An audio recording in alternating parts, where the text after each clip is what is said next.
everyone, welcome to Forbes Flash. Thanks for joining us this week. Let's get started.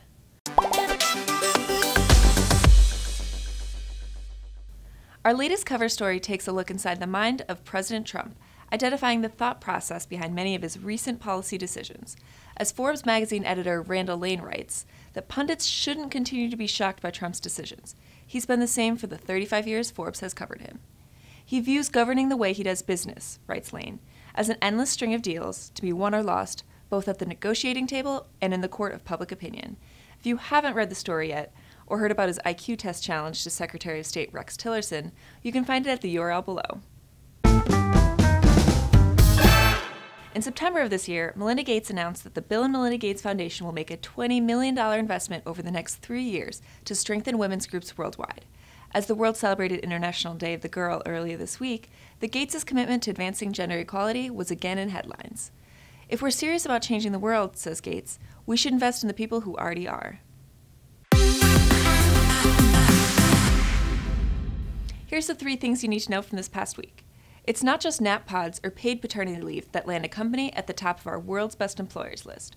It's those perks, along with employee approval for a company's image, working conditions, and diversity, that earns the honor. At the top of 2017's list is Alphabet, followed by Microsoft in second place. Next up, another step forward in Mark Zuckerberg's goal to bring virtual reality to 1 billion people. This week, Facebook announced its first all-in-one wireless VR headset, which the company will sell for $199 and plans to start shipping in early 2018. Will it help make VR mainstream? Only time will tell. Also in the tech world, Box CEO Aaron Levie is gearing up to reveal a plan to make his company the gateway to artificial intelligence for offices.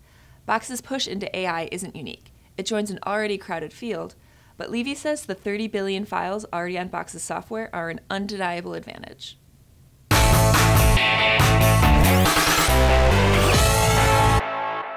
Ever wondered what it was like to be Nelson Mandela's private assistant? The latest episode of our Mentoring Moments podcast explores that very concept with the woman who worked with Mandela for 19 years. She even shares the story behind the ever-timely quote, "If people can learn to hate, they can be taught to love."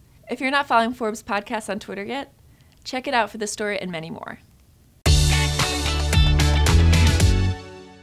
Ready or not, the tech world continues to work on bringing self-driving cars into the mainstream. This week, AI computing company NVIDIA announced plans to ship a next-generation version of its automotive supercomputer that will enable fully robotic driving by late 2018. The platform has enough processing power to enable fully autonomous cars that don't need steering wheels or pedals. Buckle up, everyone.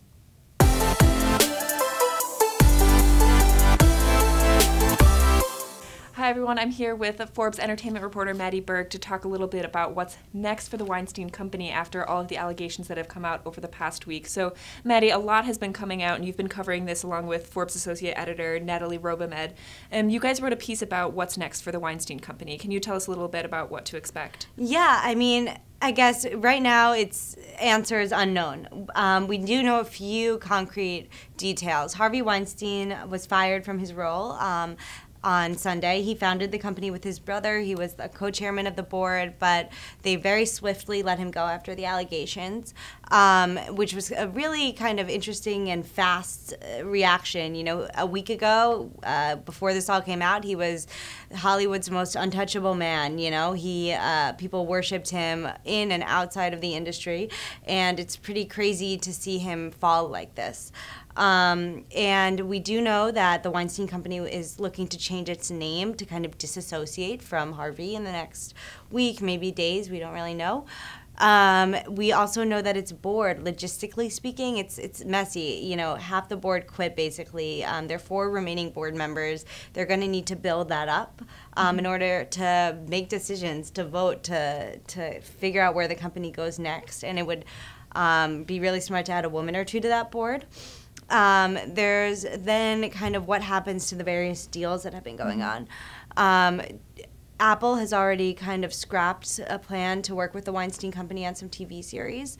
Amazon is looking into what it can do, if it will credit the Weinstein Company. The Weinstein Company has 2 series coming up on Amazon. One is very buzzy. It's a David O. Russell series starring Robert De Niro. And, you know, Amazon put up $160 million for these series. And kind of what can it get back? Is it worth it to go through with the series? Legally, does it have to go through with the series? There are really a lot of questions still up in the air. I mean, the show does go on, and it must go on. Films are still going to be coming out that have been created and distributed and are ready. But it's kind of really up to who will work with the Weinstein Company next, who will follow through on their end of the deals, who will say, you know what, I don't really want to work with a company that's completely tainted. And not just work with them, but maybe go see these films or watch these movies. Do we think we're going to see the audience react in the box office? You know what, it's really interesting. I think it will kind of be proof to see how much consumers know about what they're consuming. You know, his name was just removed from an episode of Project Runway. That was kind of the first big consumer-related facing change. And I don't think that the majority of Project Runway viewers knew Harvey Weinstein had anything to do with Project Runway, whereas he created that show over a decade ago. So I think it's going to be really interesting to see if, you know, in a month from now, I think his next film comes out in November, people care more about Benedict Cumberbatch, who's on the front of the camera, or Harvey Weinstein, who was behind it. You know, it's going to be interesting to see what they do with his name. I doubt they're going to show his name. But still, if you think about it, even without Harvey, the company itself is very tainted.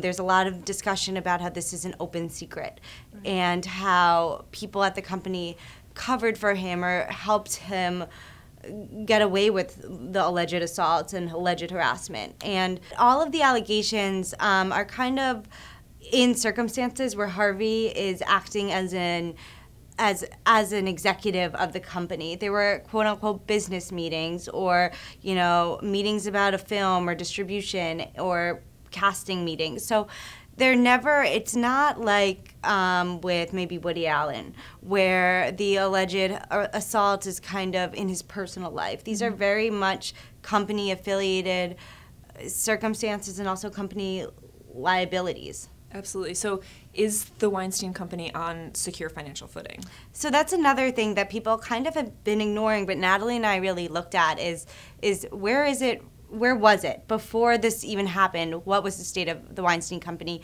And to be honest, it had started to fall from grace, which might be a little bit of a reason why some people came out. He had less power. If you look at his films in the last 5 years, you know, they haven't been hitting the record box offices they had before. In terms of the finances, the company really isn't kind of this all-star it was, you know, 5-10 years ago. If you look at Lion, that grossed around $51 million in the U.S., and that was its highest total since the company's highest gross in the U.S. since 2015's Southpaw.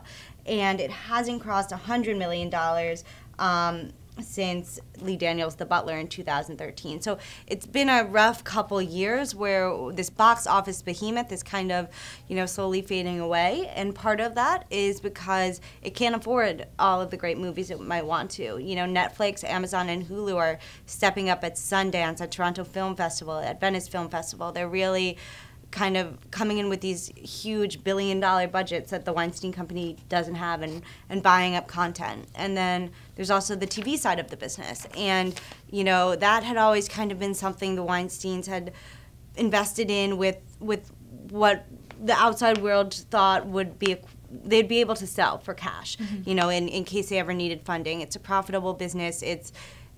Or according to them, it's a profitable business. We've seen numbers.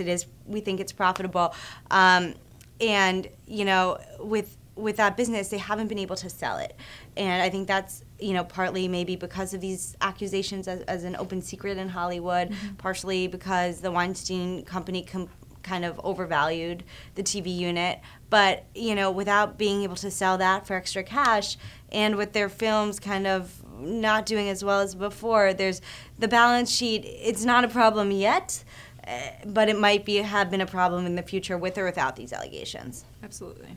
So obviously this is a developing story, and both Maddie and Natalie will be keeping an eye on it for weeks to come, I'm sure. Months, maybe in the next year or so. Thanks for joining us. Of course, thank you. Thanks for joining us. Tweet your feedback using #ForbesFlash, and we'll see you next week. Tune in every Friday morning, same time, same place.